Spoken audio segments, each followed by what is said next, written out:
उस दिन मैं अपने कमरे में जाने के बजाय माँ के कमरे की तरफ आ गई और माँ के बिस्तर पर ही लेट गई। और यही मेरी सबसे बड़ी गलती थी।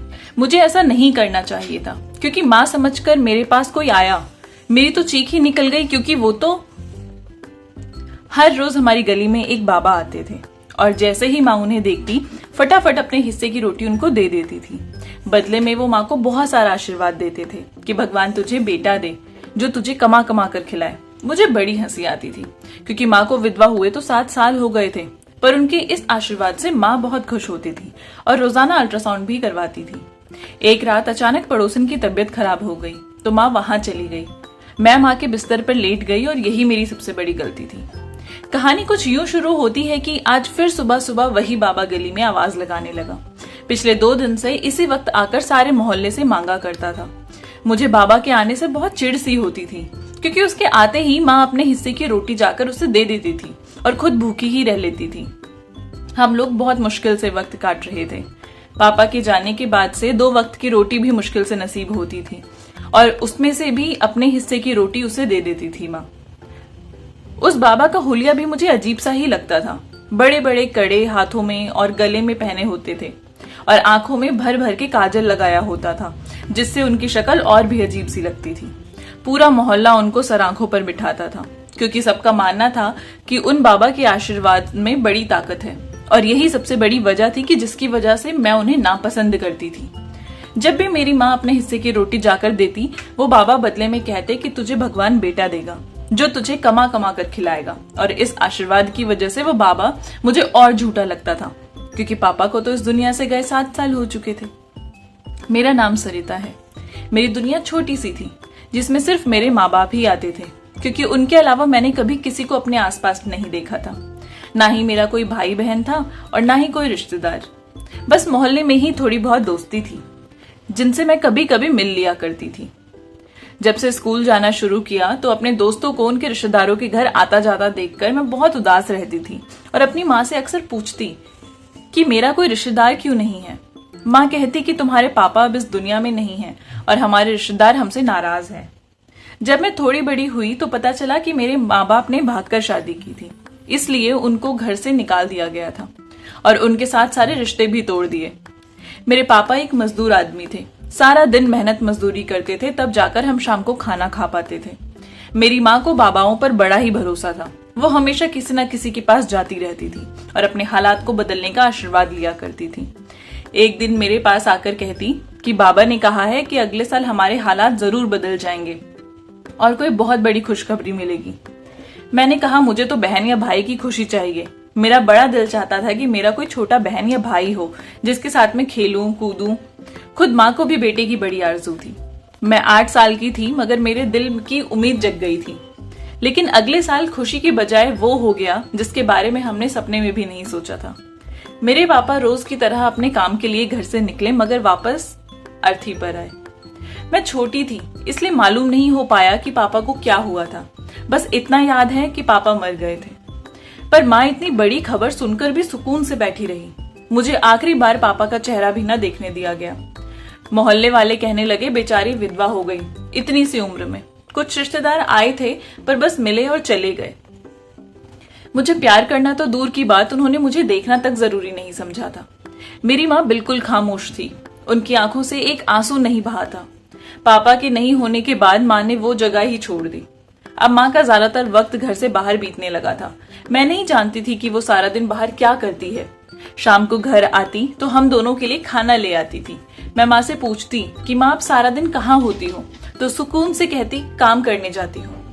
मैं अब बड़ी हो रही थी, इसलिए मुझे लोगों की बातें बहुत बुरी लगती थी। जब मोहल्ले वाली औरतें माँ को देखकर अजीब अजीब सी बातें करती थी, मैं माँ से पूछती तो माँ कहती कि लोगों की बातों पर ध्यान ना दिया करो। एक दिन मैं स्कूल जा रही थी और रास्ते में मैंने माँ को देखा। वो एक कोठी के अंदर जा रही थी। मेरे अंदर का जासूस भी जाग गया और मैं भी माँ को आवाज देती हुई अंदर चली गई। वो तो एक बहुत खूबसूरत घर था। मैंने माँ को यहीं आते देखा था, इसलिए बिना सोचे समझे उनके पीछे अंदर तक चली गई। अचानक एक कमरे से मेरी माँ बाहर निकली। मुझे उस घर में चलता फिरता देखकर उनके चेहरे की तो रंगत ही उड़ गई। जल्दी से मेरा हाथ पकड़ा और मुझे खींचते हुए घर से बाहर ले आई। मुझे गुस्से से डांटते हुए माँ ने कहा, अंदर कैसे आई? मेरा पीछा कर रही थी? मैंने रोते हुए कहा, मैं तो स्कूल से वापस घर जा रही थी कि रास्ते में आपको देखा, आपको बहुत आवाज भी दी और आवाज देते हुए ही आपके पीछे आ गई।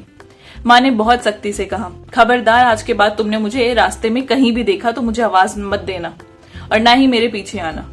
वो मेरा घर नहीं, मेरे मालिकों का है। मैं वहां काम करने जाती हूँ। आज के बाद से मुझे उस रास्ते से घर जाती नजर मत आ जाना। अपने स्कूल आने जाने का रास्ता बदल लो। मैं रोते हुए घर वापस आ गई। तब मैं 13 साल की हो गई थी और माँ अभी तक मुझे बच्ची ही समझती थी। एक दिन मैं और माँ कहीं जा रहे थे और हमें वही बाबा मिले। उन्होंने माँ से कुछ खाने को मांगा। माँ के हाथ में जितने पैसे थे उन्होंने वो सारे उन्हें दे दिए। बदले में माँ को दुनिया जहां का आशीर्वाद मिल गया। उस दिन के बाद से उस बाबा ने तो हमारी गली में आना ही शुरू कर दिया और अब रोज माँ हमारे हिस्से की रोटी उसको दे दिया करती थी और वो बाबा रोज माँ को यही आशीर्वाद देता था कि तुम्हें बेटा होगा। एक दिन मैंने माँ को कहा कि माँ, पापा को गुजरे हुए 7 साल हो चुके हैं, तुम्हें बेटा कैसे हो सकता है? माँ ने कुछ जवाब नहीं दिया। वो तो रोज जैसे इसी आशीर्वाद के इंतजार में रहती थी। कुछ सालों बाद माँ ने कामकाज भी छोड़ दिया था। अब माँ रोज अपना अल्ट्रासाउंड कराने जाती थी। मुझे कुछ समझ नहीं आ रहा था कि माँ को क्या हो गया है, ऐसी हरकतें क्यों कर रही है। अब तो हर वक्त अपने कमरे में बंद रहती थी, यहाँ तक कि मुझे भी नहीं आने देती थी। मैं कुछ कहती तो उल्टा मुझी पर चिल्लाने लग जाती, जैसे वाकई में कोई उनसे मिलने आता हो। बार बार अल्ट्रासाउंड करवाने का क्या मतलब था? कभी कभी मुझे लगता था कि कहीं माँ ने शादी तो नहीं कर ली है। आखिर बेटा तो तभी होगा, और अगर ऐसा किया है तो मुझे बता भी तो सकती थी। मैं कौन सा कोई मना कर रही थी? मुझे कुछ समझ नहीं आ रहा था कि माँ क्या चाहती है, क्यों ये सब करके अपना मजाक बना रही है। डॉक्टर भी हंसती होगी कि अजीब औरत है, रोज अल्ट्रासाउंड करवाने आ जाती है। मैंने सोचा कि माँ से साफ और सीधी बात करनी पड़ेगी, इस तरह तो अपना तमाशा बनवाती रहेगी। मैंने घर जाकर माँ के कमरे का दरवाजा खटखटाया और कहा, मुझे आपसे कुछ बात करनी है। दरवाजा खोलने की बजाय उन्होंने अंदर से ही आवाज दी कि अभी अपने कमरे में जाकर लेट जाओ, शाम हो रही है, सुबह बात करेंगे। मैंने कहा, माँ दरवाजा तो खोलो, सिर्फ 2 मिनट की बात है। अपना सिर दरवाजे से बाहर निकालते हुए पूछा, हाँ बोलो, क्या बात करनी है? मैंने कहा, क्या कमरे में कोई है? पता नहीं, इस सवाल पर माँ घबरा गई थी या मुझे लगा कि वो घबरा गई है। कहने लगी, नहीं, कमरे में कौन होगा, तुम आओ अंदर आकर बात कर लो। मैं कमरे में चली गई, हर तरफ नजर दौड़ाई पर कुछ नजर नहीं आया। अब मैंने उनसे पूछा कि जब वो बाबा तुम्हें रोज आशीर्वाद देता है तो तुम उसे बताती क्यों नहीं कि तुम विधवा हो? माँ कुछ देर तो चुप हो गई, फिर कहने लगी, वो बेचारा अब आशीर्वाद देता है तो देने दो, तुम्हारा क्या जाता है? मैंने अगला सवाल किया, माँ तुम कमरे में मुझे क्यों नहीं आने देती? माँ ने कहा, अभी तुम आकर मेरे कमरे में ही तो बैठी हो। माँ कहती, मैंने तुम्हें कब मना किया? आज माँ के पास जैसे हर सवाल का जवाब था। अब की बार जो मैं सवाल पूछने वाली थी, मुझे यकीन था कि माँ के पास इस सवाल का जवाब नहीं होगा।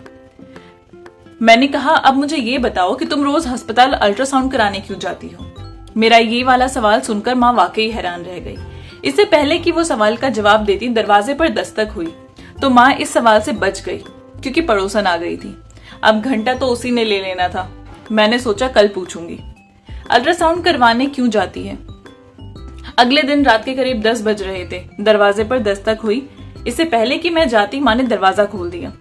अभी दरवाजे पर सामने पड़ोसियों का बच्चा था। माँ का हाथ पकड़कर कहने लगा कि मेरी माँ की तबीयत बहुत खराब हो गई है, आपको बुला रही है। क्योंकि वो मेरी माँ की पक्की सहेली थी, इसलिए माँ जल्दी से दरवाजे से ही उसका हाथ पकड़ते हुए चली गई। जाते जाते कह गई, अपने कमरे में चली जाओ और दरवाजा बंद कर लेना।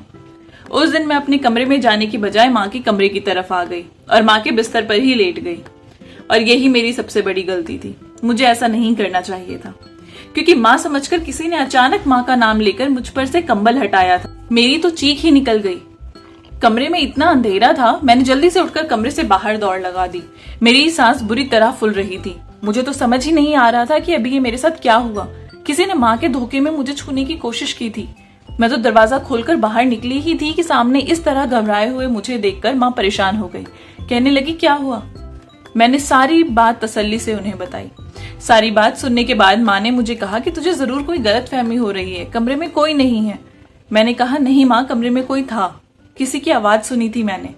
माँ अब अपने कमरे में गई और 1 मिनट बाद ही मुझे आवाज देकर कहा, देख ले, कोई नहीं है। मैं डरते डरते माँ के कमरे में गई तो वाकई कमरे में कोई नहीं था। माँ कहने लगी, बस देख लिया, मैंने कहा भी था कि कोई नहीं है, पर तुम्हें मुझ पर यकीन ही नहीं है। लेकिन मेरा मन तो थोड़ी देर पहले हुए वाक्य को भूल ही नहीं पा रहा था। माँ तो ये मानने को तैयार ही नहीं थी, पर मेरे साथ तो वो सब कुछ हकीकत में बीता था। मैंने सोचा माँ को अब बताने का कोई फायदा नहीं है। मैं अपने कमरे में आकर सोचने लगी कि माँ के कमरे में कोई जिन या भूत तो नहीं, क्योंकि मुझे बड़े अच्छे से किसी की मौजूदगी का एहसास हुआ था। अब मैंने भी नौकरी करनी शुरू कर दी थी। अब मैं रोज सुबह 7 बजे से घर से निकलती और रात 7 बजे तक घर आती थी। तो मैंने माँ को कह दिया था कि अब तुम नौकरी नहीं करोगी, इसलिए अब वो घर पर ही रहती थी। मैं जब अस्पताल जाने के लिए गाड़ी में बैठी तो मोहल्ले की एक और लड़की मिल गई। मुझे कहने लगी कि तुम्हें कुछ खबर भी है कि तुम्हारे घर में क्या चल रहा है। मैंने पूछा, क्या मतलब है इस बात का, क्या चल रहा है मेरे घर में? वो कहने लगी, देखो बुरा मत मानना, मेरा मकसद तुम्हें सिर्फ सच्चाई से आगाह करने का है। पूरा मोहल्ला तुम्हारी माँ को लेकर बातें बना रहा है। मैंने बेचैनी से पूछा, क्या बात है? तो वो कहने लगी, यही कि तुम्हारी माँ ने शादी कर ली है छुपकर। उसकी ये बात सुनकर तो मैं सन्न ही रह गई। अब मुझे कल रात का किस्सा याद आ गया, क्योंकि कल रात जो आवाज मुझे सुनाई दी थी वो मर्दाना ही थी। मैंने उसको मुस्कुराकर कहा, फिलहाल तो ऐसी कोई बात नहीं, मगर मैं तो कहती रहती हूँ माँ को कि शादी कर लो, मगर वो मानती ही नहीं। उस लड़की की तो जैसे तैसे तसल्ली करवा दी मैंने, मगर अंदर ही अंदर मैं बुरी तरह उलझ कर रह गई थी। मोहल्ले वालों की बात पर कैसे भरोसा कर सकती थी मैं? वो तो बातें बनाते ही रहते हैं, चाहे बात कोई भी हो। वो तो बात का बतंगड़ बना देते हैं। मैंने सोच ही लिया था कि अब की बार मैं कुछ ऐसा करूंगी कि माँ को सच बताना ही पड़ेगा। अगले दिन माँ फिर उसी बाबा की आवाज पर रोटी देने बाहर निकली, तो मैंने भी उनकी गुफ्तगू सुनने के लिए कान लगा दिए। माँ उसको बहुत धीमी आवाज में कह रही थी कि बाबा जी, अभी तक बेटे की खबर नहीं मिली। वो ढोंगी बाबा कहने लगा, मिल जाएगी बच्चा, मिल जाएगी, आज ही टेस्ट करवा, मिल जाएगी। माँ उसकी बात सुनकर बहुत खुश हुई, जबकि मैंने ही उस बाबा को कहा था कि मेरी माँ से ऐसा कहे। अब आगे का तो मुझे पता ही था कि माँ अल्ट्रासाउंड करवाने भागेगी। अब मैंने वहां की डॉक्टर को भी अपनी मदद के लिए पहले से ही कह दिया कि जब माँ आए तो झूठ बोलते हुए उसे कह देना कि बेटे की माँ बनने वाली है वो। मैं जानती हूँ कि अपनी माँ को बेवकूफ बना रही थी, जो बहुत गलत था, मगर राज जानने के लिए मेरे पास और कोई रास्ता भी तो नहीं था। माँ अस्पताल चली गई और मैं घर पर रुकी रही। इस काम को पूरा करने के लिए मैंने आज छुट्टी ले ली थी। 2 घंटे बाद माँ की वापसी हुई तो वो बहुत खुश लग रही थी, इतनी खुशी कि छुपाए नहीं छुप रही थी। घर आई तो मैंने कहा कि कहाँ से आ रही हो, बहुत खुश दिखाई दे रही हो, सब ठीक तो है? कहने लगी, हाँ हाँ सब ठीक है, पर बाद में बताऊंगी। ये कहकर वो अपने कमरे की तरफ बढ़ने लगी। तो मैंने कहा, अभी अंदर मत जाओ, मैंने कमरे में आग लगा रखी है, क्योंकि बाबा ने कहा था। अभी मेरी बात पूरी भी नहीं हुई थी कि माँ जल्दी से कमरे की तरफ भागी। मैंने पहले ही धुआं फैला रखा था। मैंने कहा, कमरे से बाहर आ जाओ। माँ ने जल्दी से दीवार में बनी अलमीरा को खोला, देखा तो ये क्या, इसके पीछे तो एक छोटा सा कमरा था, और वहां से बाहर निकलते आदमी को देखकर तो मैं दंग ही रह गई। मेरे मुंह से निकला, अलमारी के पीछे खुफिया कमरा। और ये क्या, उस कमरे के अंदर से निकलने वाला आदमी कोई और नहीं, मेरे पापा थे। इसी दौरान मैं तेजी से बाहर भागी और बाल्टी भरकर पानी लेकर आग पर डाल दिया। लेकिन अब तो मेरे अंदर कुछ अलग सा ही तूफान चल रहा था। 7 सालों बाद पापा का यूं सामने आना, और वो भी इस तरह, मेरे लिए यकीन कर पाना बहुत मुश्किल था। मुझे अपनी आंखों पर यकीन ही नहीं हो रहा था कि वाकई ये वही शख्स मेरे सामने खड़े हैं जिनको मेरे 7 साल हो चुके हैं। मुझे यूं गुमसुम से अंदाज में खड़े देखकर माँ आगे बढ़ी और बोली, मैं जानती हूँ कि हमने तुझे धोखा दिया है, तुझसे बहुत कुछ छुपाया है। मैं शर्मिंदा हूँ कि सच इस तरह तेरे सामने आ गया, वरना मैं तुझे बताने ही वाली थी, क्योंकि मैंने और तेरे पापा ने पसंद से शादी की थी। हम दोनों एक दूसरे को पसंद करते थे और हमारे घर वाले हमारी शादी कहीं और करवाना चाहते थे। तुम्हारे पापा के घर वाले काफी अमीर थे, इसलिए उन्हें एक छोटे घर की बहू मंजूर नहीं थी। तुम्हारे दादा ने हमें अपनाने से इनकार कर दिया, इसलिए सब कुछ छोड़ छाड़ कर नई जिंदगी की शुरुआत करने हम यहाँ आ गए थे। तुम्हारे पापा बीच बीच में कई बार अपने पिताजी को मनाने जाते रहे हैं, पर कोई नहीं माना। शायद तुम्हारे दादाजी मान भी जाते, मगर तुम्हारे चाचा तो बिल्कुल नहीं चाहते थे कि हम उस हवेली में जाकर रहें। उन्होंने हमें बेदखल करवाने के लिए तुम्हारे दादाजी के कान भरते रहते थे वो, कि कभी उन्हें माफ मत करना।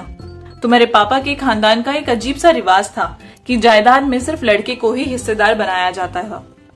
तुम्हारे ताऊ की 2 लड़कियां थी, चाचा की भी एक बेटी थी, बेटा किसी को नहीं था। कुछ समय पहले आखिरकार तुम्हारे दादा का दिल नरम हुआ और उन्होंने तुम्हारे पापा को कहा, बेटा पैदा करके और पोता लेकर आ, मैं उस दिन तुझे माफ कर दूंगा। ये खबर तुम्हारे चाचा और ताऊ के लिए अच्छी साबित नहीं हुई थी, क्योंकि इस तरह आधी से ज्यादा जायदाद तुम्हारे पापा के पास चली आती। माँ यहां तक कहानी सुनाकर चुप हुई। पापा को कहा कि आगे आप बताइए। क्या हुआ पापा? कहने लगे, मेरे भाइयों को ये गवारा ना हुआ कि कहीं मैं बेटा पैदा करके पिताजी की माफी और आधी जायदाद ना ले जाऊं। इसलिए उन्होंने मेरे खिलाफ साजिशें शुरू कर दी।